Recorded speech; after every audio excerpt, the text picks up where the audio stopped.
Hello students, chapter 4 quadratic equations exercise 4.3 లో previous class లో first and second problems చూసాం కదా. third problem, is it possible to design a rectangular mango grove whose length is twice its breadth?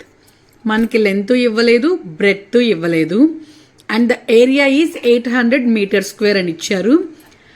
If so find its length and breadth, length breadth find out చేయమన్నారు.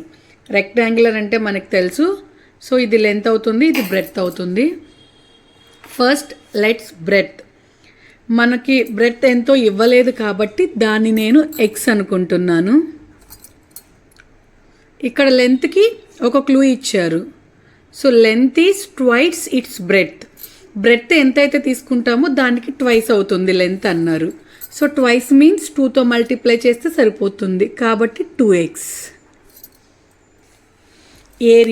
Area ఇచ్చారు మనకి 800 meter square. ఏరియాకి formula ఏంటి అంటే length into breadth. So length ఎంత అంటే మనం 2x అనుకున్నాం. సో ఇక్కడ నేను లెంత్ రాసుకుంటున్నాను, 2x ఇంటూ బ్రెడ్త్ ఎంత అంటే x equal to 800. So 2x into x ఏమవుతుంది అంటే 2x square. 2x square equal to 800. ఈ 2 అనేది మల్టిప్లికేషన్లో ఉంది, ఆపోజిట్ సైడ్కి వెళ్తే డివిజన్లోకి వెళ్తుంది. కాబట్టి x square equal to 800/2. So 800/2 అనేది 800ని 400 టైమ్స్ మల్టిప్లై చేస్తుంది కాబట్టి x square equal to 400. Square అనేది ఆపోజిట్ సైడ్కి వెళ్తే రూట్ అవుతుంది. x equal to square root of 400. So square root of 400 అంటే 20 ఇంటూ 20 కింద రాయొచ్చు కదా 400ని. 20 ఇంటూ 20 ఇంటూ 20 అంటే 20 whole square. So square root cancel అయిపోతే మనకి 20 మిగిలింది. x equal to 20. So x అంటే మనం ఏమనుకున్నాము అంటే బ్రెడ్త్ అనుకున్నాం x. కాబట్టి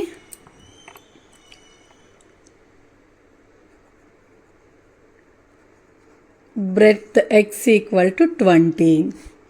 అలాగే లెంత్ ఎంత అంటే length equal to 2x. So 2 into 20 40. ఇదండి ఆన్సర్. Next problem. ఇక్కడ ఒక సిచ్యుయేషన్ ఇచ్చారు. Is the following situation possible? ఈ సిచ్యుయేషన్ అనేది పాసిబుల్ అవుతుందా అని అడుగుతున్నారు. If so determine their present age. వాళ్ళ యొక్క ప్రెజెంట్ ఏజ్ని మనం ఫైండ్ అవుట్ చేయాలి. The sum of the ages of 2 friends is 20 years. వాళ్ళ యొక్క ఇద్దరు ఏజెస్ని సమ్ చేస్తే 20 years వస్తుంది. 4 years ago the product of their ages in years was 48. దాన్ని ప్రొడక్ట్ చేస్తే 48 అంటున్నారు. ప్రెజెంట్ ఏజ్ని ఫైండ్ అవుట్ చేయమంటున్నారు. మనకి ఎవరేజ్ తెలియదు కాబట్టి let age of one friend, ఒక ఫ్రెండ్ యొక్క ఏజ్ని మనం జస్ట్ ఎక్స్ అనుకుందాం. తెలియదు కాబట్టి ఎక్స్ అనుకున్నాను నేను. ఏజ్ ఆఫ్ అదర్ ఫ్రెండ్ది కూడా తెలీదు. కానీ ఎలా ఫైండ్ అవుట్ చేయాలంటే ఇక్కడ ఒక క్లూ ఇచ్చారు చూడండి. Some of the ages of 2 friends is 20 అన్నారు. ఫర్ ఎగ్జాంపుల్ చూసుకోండి, ఒక ఇద్దరు ఫ్రెండ్స్ ఉన్నారు అనుకుంటా నేను. ఒక ఫ్రెండ్ ఏజ్ ఎంతో నాకు తెలీదు, ఎక్స్ అనుకున్నాను. ఇంకొక ఫ్రెండ్ ఏజ్ ఎంతో కూడా తెలీదు, వై అనుకున్నాను. ఆ రెండింటిని ప్రొడక్ట్ చేస్తే 20 అనుకుంటే ఈ మైనస్ ప్లస్ అనేది ఆపోజిట్ సైడ్కి వెళ్తే మైనస్ అవుతుంది కాబట్టి x equal to 20 minus y. అలాగే ఇక్కడ కూడా మనకి ఏమవుతుంది అంటే 20 మైనస్ ఎక్స్ అవుతుంది. 4 years ago there ages. 4 years ముందు వాళ్ళ ఏజెస్ ఎంత అంటే ఫర్ ఎగ్జాంపుల్ ఇప్పుడు ప్రజెంట్ మన ఏజ్ 10 years అనుకుందాం. 4 years ago 4 years బిఫోర్ మన ఏజ్ ఎంత అంటే ఈజీగా చెప్తాం మనం 6 అని. ఎలా చెప్తున్నాం? 10 మైనస్ 4 చేస్తున్నాం, 6 వచ్చింది. సేమ్ అలాగే ఇక్కడ ఏజ్ ఎక్స్ అనుకున్నాం. 4 years ఎగో అంటే ఏమవుతుంది? ఒకళ్ళది ఎక్స్ మైనస్ 4, వేరే వాళ్ళది ఆల్రెడీ ఏజ్ ఇక్కడ 20 మైనస్ ఎక్స్ అనుకున్నాం కాబట్టి 20 మైనస్ ఎక్స్ దానికి -4 చేస్తున్నాం. అండ్ మనకి ఇంకొక క్లూ ఇచ్చారు. 4 years ఎగో వాళ్ళ ఏజెస్ని ప్రొడక్ట్ చేస్తే 48 వచ్చింది. సో 48 వచ్చింది కాబట్టి ప్రొడక్ట్ అంటే ఈ రెండింటిని మనం మల్టిప్లై చేయాలి. ఒకటి x-4 ఇంటూ ఇక్కడ చూడండి 20 - x - 4 ఈక్వల్ టు 48 ఇచ్చారు కదా. సో x-4 ఇంటూ -x యాస్టీస్గా రాసుకుంటాం. 20 - 4 అంటే 16 అవుతుంది, ప్లస్ 16 ఎందుకంటే ప్లస్ సింబల్కి ఎక్కువ వాల్యూ ఉంది కాబట్టి 48.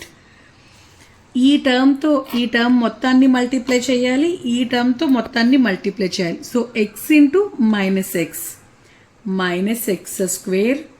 ప్లస్ ఇంటూ ప్లస్ అవుతుంది, x into 16x minus into minus plus అవుతుంది, 4 into x 4x minus into plus minus అవుతుంది. So 4 into 16 64. ఈ ప్లస్ 48 ఆపోజిట్కి వస్తే -48 అవుతుంది equal to 0. So -x² plus 16x plus 4x plus 20x -64 -48 రెండు మైనస్లు ఉన్నాయి కాబట్టి యాడ్ చేసి మైనస్ సింబలే వేసుకుంటాం. -112 ఈక్వల్ టు 0. నేను అన్నిట్లో నుంచి మైనస్ అనే టర్మ్ని కామన్ తీసుకుంటున్నాను. మైనస్ కామన్ వెళ్ళిపోయింది కాబట్టి x², ఇక్కడ ప్లస్ ఉంది, మైనస్ కామన్ తీస్తే ఇంకొక మైనస్ వస్తుంది ఎందుకంటే minus into minus plus 20x minus common తీసేసాం కాబట్టి ఇక్కడ ప్లస్ వస్తుంది ఈక్వల్ టు 0. ఈ మైనస్ అనేది ఇటు సైడ్ వెళ్తే ఆబ్వియస్లీ 0 ఉంది కాబట్టి 0 అయిపోతుంది. x² -20x plus 112 equal to 0. ఈ ఈక్వేషన్ని కనుక మనం అబ్జర్వ్ చేసుకుంటే ఇది ax² plus bx plus c equal to 0 అనే ఫామ్లో ఉంది. ax² plus bx plus c equal to 0 ఫామ్లో ఉంది కాబట్టి ఏమీ లేదు అంటే ఏ ప్లేస్లో 1 ఉన్నట్లు. b ఈక్వల్ టు మైనస్ సింబల్తో సహా వేసుకోవాలి -20, c ఈక్వల్ టు 112. మనకి ఫార్ములా తెలుసు, b² -4ac ఫైండ్ అవుట్ చేసుకుందాం మనం. b ప్లేస్లో -20 ఉంది కాబట్టి -20 whole square -4 into a value 1 b value 112. So ఈ డిటర్మైన్ ఫైండ్ అవుట్ చేసుకుంటున్నాం కూడా -20 whole square minus into minus plus అవుతుంది. 20 హోల్ స్క్వేర్ అంటే 400 మైనస్ 4 ఇంటూ 1 4 ఇంటూ 112 అంటే 448. సో 400 - 448 అంటే -48. మైనస్ వాల్యూ ఎప్పుడు 0 కన్నా లెస్ దానే ఉంటుంది. మీరు బాగా అబ్జర్వ్ చేసుకుంటే మనం ఆల్రెడీ ప్రీవియస్లో చెప్పుకున్నాం, b² -4ac వాల్యూ అనేది లెస్ దాన్ 0 ఉంటే 0 కన్నా ఎప్పుడైతే తక్కువ ఉంటాయో దానికి రూట్స్ అనేవి మనం ఫైండ్ అవుట్ చేయలేము, రియల్ రూట్స్ ఉండవు. సో ఇప్పుడు అదే రాసుకుంటాం మనం. Therefore, equation does not have real roots. Real roots ఉండవు కాబట్టి వాడు పాజిబుల్ అవునా కాదా మీరు క్వశ్చన్లో అబ్జర్వ్ చేసుకుంటే is the following situation possible అని అడిగాడు. సో పాజిబుల్ అవ్వదు అని కూడా రాసుకోవాలి మనం. The given situation is not possible. Okay అండి, నెక్స్ట్ ప్రాబ్లం నెక్స్ట్ క్లాస్లో చెప్తాను. సమ్స్ కనుక అర్థమైతే సబ్స్క్రైబ్ చేసుకొని ఏమైనా డౌట్స్ ఉంటే కింద కామెంట్ సెక్షన్లో కామెంట్ చేయండి.